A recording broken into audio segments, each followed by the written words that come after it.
Şefik, Galo Kemal Ahmet ve her hatıyla konser için.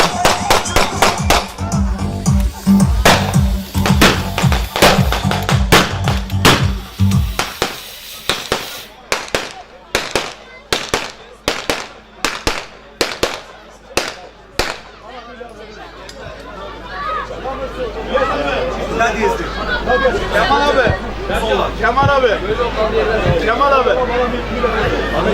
Kemal abi. Herhalde. Aysel abi. Selamun aleyküm. Hayratın. Kaldığın yerden devam. Sersere ve ser cemaatın. Hepiniz hoş geldiniz, şeref verdiniz. Ben de gelin kızımız Merve'nin amcasıyım. Tahir Koparıcı benim kardeşimdir. Biz ona kardeş olmuşuz. Ve gelin de benim kızımdır, yeğenimdir. Spas. Babice, uçak savarı yok mu onu dağıtın. Hepiniz başım üstüne geldiniz. Allah mesut bahtiyar etsin, Rabbim utandırmasın.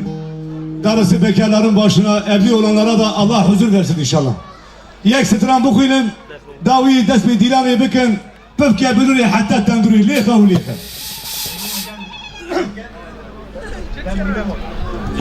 Baba benim şeyimi bir